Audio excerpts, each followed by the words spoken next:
ఈ మధ్య కాలంలో హార్ట్ డిసీజెస్ చాలా కేసెస్ పెరుగుతున్నాయి. యంగ్ ఏజ్ నుండి ఓల్డ్ ఏజ్ వరకు అందరూ దీని బారిన పడుతున్నారు.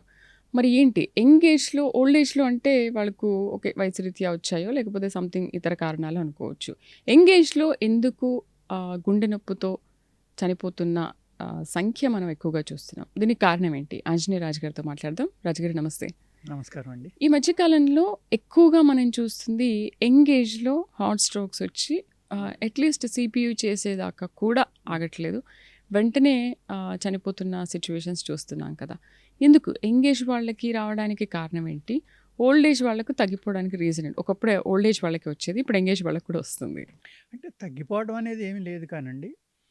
ఒకప్పుడు హార్ట్ అటాక్ వచ్చిందంటే ఏదో ఒక అబోవ్ 50 ఇయర్స్ వాళ్ళకి గానీ, 60 వచ్చేది. ఇయర్స్, 70 ఇయర్స్ అయ్యుండొచ్చు అని అనుకుంటున్నాం. ఇప్పుడు 18 ఏళ్ళు, 25, 30, 28 ఇటువంటి వాళ్ళు కూడా మీరు చెప్పినట్టుగా జరుగుతుందండి. ఎందుకు జరుగుతుంది? కారణం ఏంటంటే కరోనా వచ్చి వెళ్ళినప్పటి నుంచి హ్మ్. ఈ ఆక్సిజన్ అనేది తగ్గిపోయింది. తీసుకునే కెపాసిటీ మనిషిలో తగ్గిపోయిందండి. కరోనా రాని వాళ్ళు మాకు కరోనా రాలేదని అనుకుంటున్నాం తప్ప అది డెఫినెట్‌గా అందరిని టచ్ చేసి వచ్చింది. వెళ్ళిపోయిందండి. వచ్చింది. ఏదో ఒక రూపంలో ఒక కోల్డ్ గానో, ఒక కాఫ్ గానో, ఒక ఫీవర్ కిందో ఏదో ఒక రూపంలో వచ్చి వెళ్ళిపోయిందమ్మ. ఎప్పుడైతే దాని ఎఫెక్ట్ అనేది ఈ ప్రపంచం మీద మానవాళి మీద చూపించిందో అప్పుడు అందరికీ కూడా లంగ్స్ వీక్ అయినాయి. లంగ్స్ వీక్ అవ్వడం వల్ల ఏంటంటే ఆక్సిజన్ అనేది చాలా ఇంపార్టెంట్ కాబట్టి ఆ ఆక్సిజన్ అనేది మన బాడీ అంతా ఫ్లో అవ్వకపోవడం వల్ల, ప్రత్యేకంగా బ్లడ్లో కావాల్సిన ఆక్సిజన్ పర్సంటేజ్ లేకపోవడం వల్ల ఈ బ్లడ్లో ఉన్న సెల్స్ చనిపోతాయి. ఓకే. చనిపోవడం వల్ల చనిపోయిన సెల్స్ బయటికి వెళ్ళినప్పుడు బ్లడ్లో థిక్నెస్ అనేది పెరిగిందండి. బ్లడ్లో థిక్నెస్ పెరిగినప్పుడు హార్ట్కి దాన్ని పంప్ చేయడం కష్టం అవడం వల్ల, ఏదైనా ప్రాబ్లం వచ్చి స్ట్రోక్ అనేది స్టార్ట్ అయితే ఆ థిక్నెస్ ఎక్కువ ఉండడం వల్ల హ్మ్. మనిషి కొలాప్స్ అవ్వడం అనేది హ్మ్. జరుగుతుంది. కొలెస్ట్రాల్ ఎక్కువ ఉంటే అని అంటుంటారు. అదేనా? పెరిగిపోతుంది. పెరిగిపోవడం వల్ల ఏమవుతుందంటే స్ట్రోక్ వస్తే కంట్రోల్ అవ్వట్లేదు. గుడ్ అండ్ బ్యాడ్ కొలెస్ట్రాల్ ఉంటూ ఉంటుంది. దాంట్లో గుడ్ అనేది కొంచెం ఎక్కువగా ఉండాలి. బ్యాడ్ అనేది తక్కువగా ఉండాలి అంటుంటారు తక్కువగా కదా! ఉండాలి.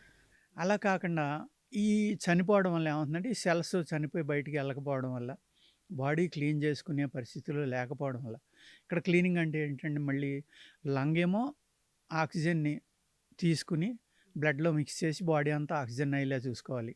లివర్ ఏమో అరిగించిన ఆహారంలో టాక్సిన్స్ లేకుండా చూసుకోవాలి.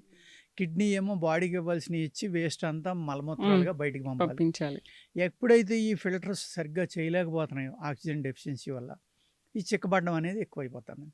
సపోజ్ ఆయుర్వేదం ఉందనుకోండి, మీరు హార్ట్ ప్రాబ్లం అని ఎవరైనా వస్తే హార్ట్కి మందు ఇవ్వండి, అక్కర్లేదు. రక్తశుద్ధి చేయడం అనేది ఇక్కడ ఇంపార్టెంట్. ఓకే.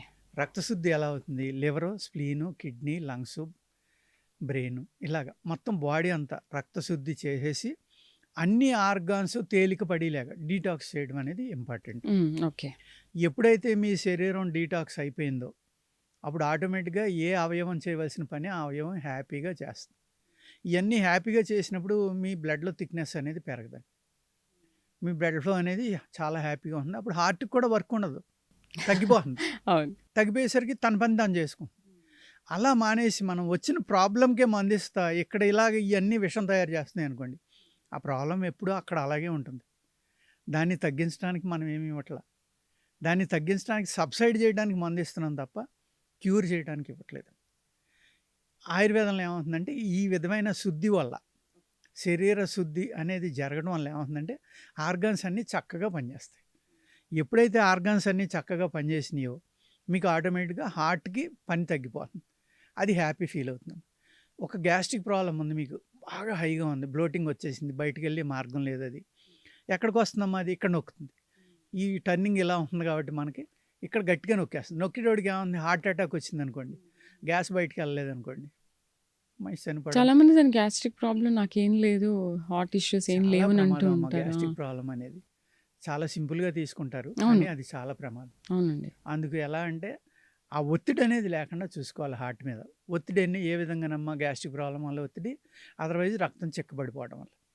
ఈ ఆర్గాన్స్ అన్నీ ఒకదానికోటి హెల్ప్ చేసుకున్నట్టుగానే మనం ఊహించుకుని అన్నీ శుభ్రంగా ఉంటేనే ఆ ప్రాబ్లం పోతుంది.